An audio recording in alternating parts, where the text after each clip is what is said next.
اخلاق حسنہ کا کمال یہ ہے کہ خوددار رہ کے زندگی گزارے، عزت نفس کے ساتھ، یہ ہاتھ پھیلانا چھوڑ دے، یہ امیروں کی جیبیں دیکھنی چھوڑ دے۔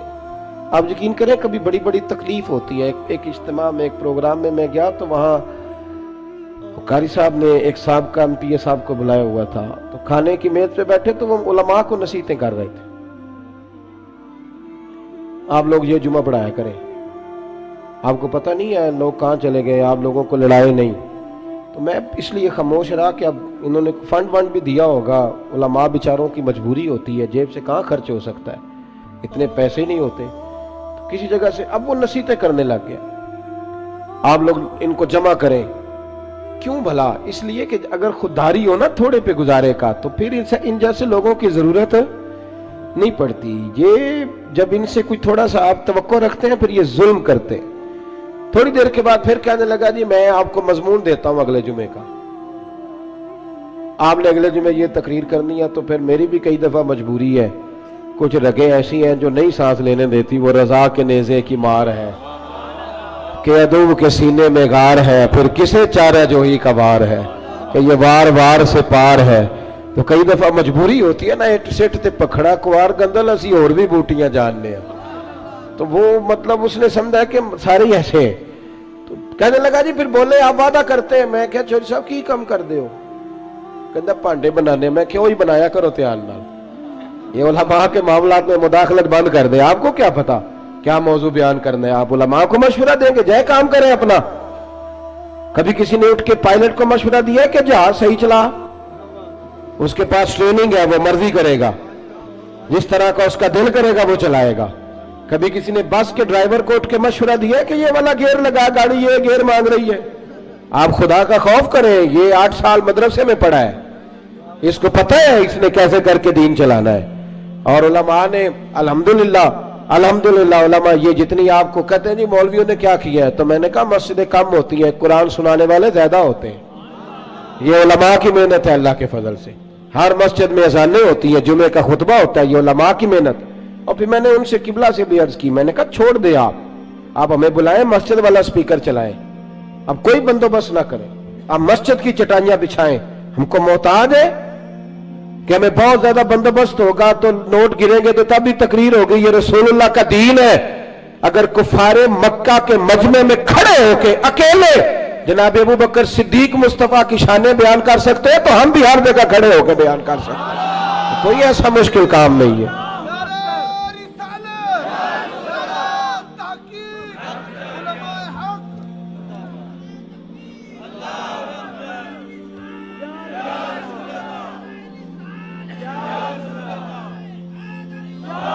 تھوڑی نا خودداری، عزت نفس، یہ غریبوں کو مشورہ دے رہا ہوں، چھوڑ دیں آپ چودھریوں کی گاڑیوں کے پیچھے بھاگنا، کچھ بھی نہیں ہوتا، آپ چھوڑ دیں ان کی پرواہ کرنی، آپ ایک ایک بچے کو خود خرچ اٹھائیں، آپ خود دیکھیں ہم نے کیسے ان کو لے کر کے آگے جانا، خودداری سے جیئیں، عزت نفس۔ ایک بات مجھے بتاؤ، جس نے حرام کا مال کمایا ہے اور روزانہ چھوٹے گوشت سے روٹی کھاتا ہے وہ زیادہ اچھا ہے یا جو حلال کھاتا ہے پر اچار سے کھاتا ہے وہ زیادہ اچھا ہے؟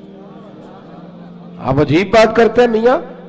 میرے ابا جی سے ایک دفعہ میں نے پوچھا ابا جی آپ کو پسند کیا ہے؟ کہنے لگے جو پتر بھوک لگی ہوئے تو ہر شے پسند ہوندی ہے، تے نہ لگی ہوئے تو نخرے ہی ہوندے نے، اور دوپہر کو بھوک لگی ہو تو اچار بڑا چسکا دیتا ہے، کبھی کھا کے دیکھیں، شرط یہ ہے کہ بھوک لگی ہو، چٹنی کی جو لذت ہوتی ہے وہ اور ہوتی کوئی نہیں۔ آپ مہربانی کریں، گڑ سے بھی روٹی گزر جاتی ہے، میں نے الحمدللہ خود پیاز سے کھانا کھایا۔ میں دوپہر کو گھر آیا اسکول سے تو اماں جی سے پوچھا اماں جی روٹی ہے؟ کہنے پتر کوئی نہیں، تو میں نے کہا میں نے کھانا کھانا ہے، تو اماں کہنے لگی بیٹے دو ہی حل ہے، یا تو میں کسی سے قرض لوں اور تمہارے لیے 2 ٹائم سالن پکایا کروں، اور یا پھر تم سیانے ہو جاؤ۔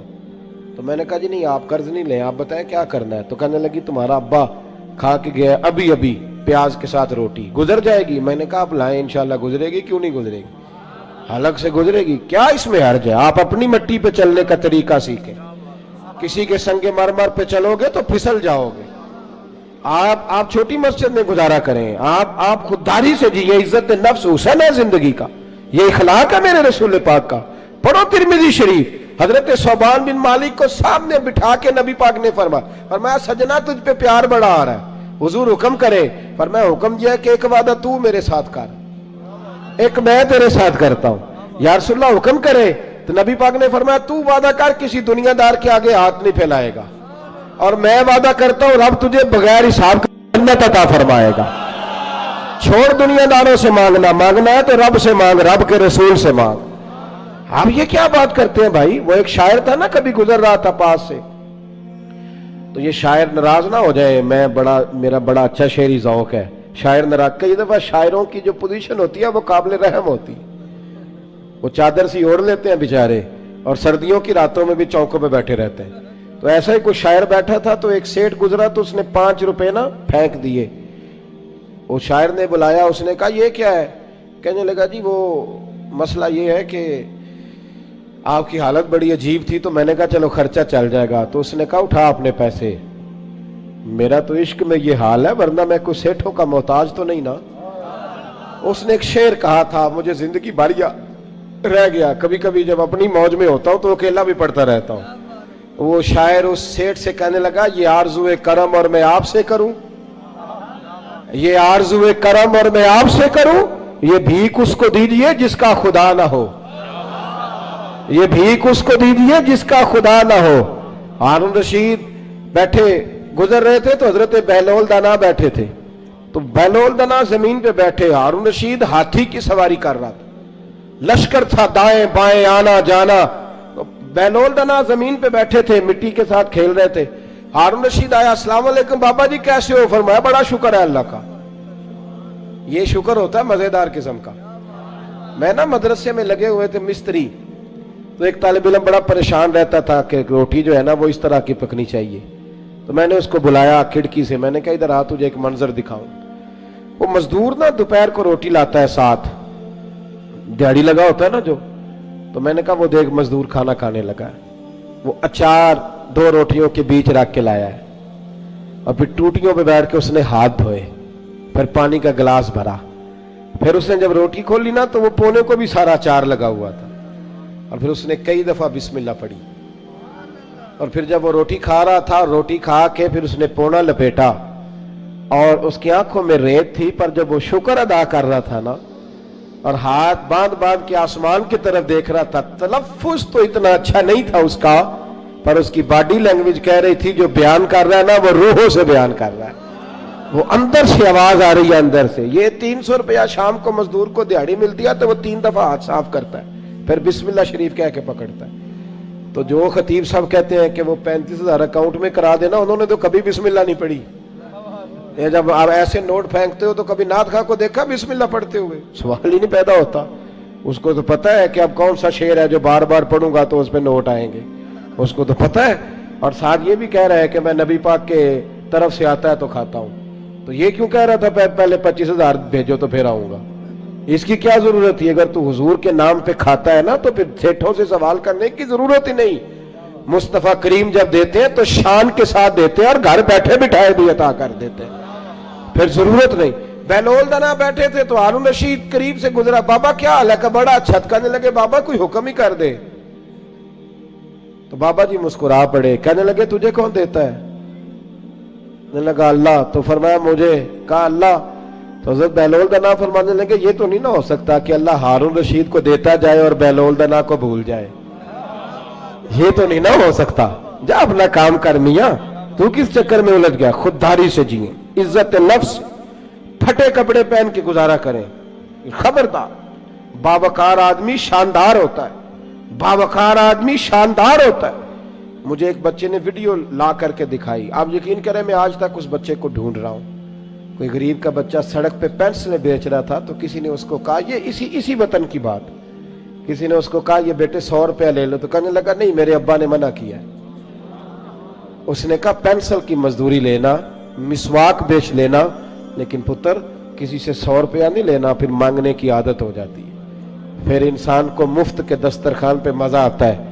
हजरत सालिम बिन अब्दुल्ला बिन उमर, जनाब उमर के पोते तवाफ़े काबा कर रहे थे, बैतुल्लाह का तवाफ कर रहे थे।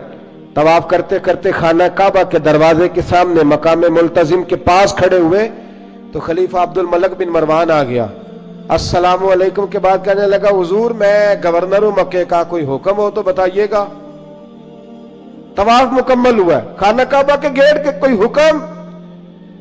तो हज़रत सालिम बिन अब्दुल्लाह फरमाने लगे, यार तुझे किस पागल ने गवर्नर बना दिया है, किस बेवकूफ ने तुझे ये ओहदा दिया है? कहते मुझे भी कोई मर्द पहली दफा मिला था, मेरे पैरों तक पसीना आ गया, मैं खिदमत पूछने आया तो उन्हें क्लास लगा दी, किस बेवकूफ ने तुझे गवर्नर बनाया? मैंने कहा हुजूर क्या हुआ? कहने लगे, तू अजीब आदमी, अल्लाह के घर में आके बैतुल्लाह के सामने खड़े होके रब करीम के घर के दरवाजे के पास आके भी मैं दुनियादारों से मांगूंगा, यहां आके भी मैं नवाबों से सवाल करूंगा, चल दौड़ जा। वो कहता मैं कांपने लग गया कि ये किस मर्द से मुलाकात हो गई है। यहां तो आपको पता है ना, अल्लाह खैर करे, मुसल्ले के नीचे जो मर्जी रख दो, कोई हाल ही नहीं, इल्ला माशाअल्लाह। कहते हैं कि किधर से आ गया तू, चल दौड़। फरमाते हैं कि मैं ना बड़ा परेशान हुआ। वो खलीफा कहता है मैं वहां से फारिग होकर तो बाहर निकल गया, मस्जिदुल हराम से बाहर, जैसे आज लोग बाबे अब्दुल अजीज से, बाबे फहद से बाहर निकलते, कहते बाहर आ गया, वहां खड़ा हुआ तो हजरत वहां आए। मैंने कहा हुजूर अब तो बैतुल्लाह सामने नहीं, अभी कोई हुक्म कर दें। तो मुस्कुरा पड़े, कहने लगे तुझे बड़ा शौक है तो बता, तुझसे दीन मांगू कि दुनिया मांगू?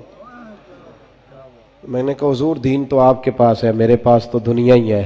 तो हंसने लगे, फरमाने लगे दुनिया तो मैंने उससे कभी नहीं मांगी जिसने दुनिया बनाई है, मैं तो उससे भी उसके महबूब के दरवाजे की गुलामी मांगता हूं, मैं तो कभी उससे दौलत नहीं मांगने गया तो तुझसे मांगूंगा? खुददारी, खुददारी, इज्जत नफ्स। मेरे गरीब का मसला यह है कि मेरा अमीर कहता है कि ये रेट ले लेगा, वोट दे देगा, गली बनवा लेगा, वोट ले लेगा। ना ऐसा करो, खुददारी से जीना सीखो।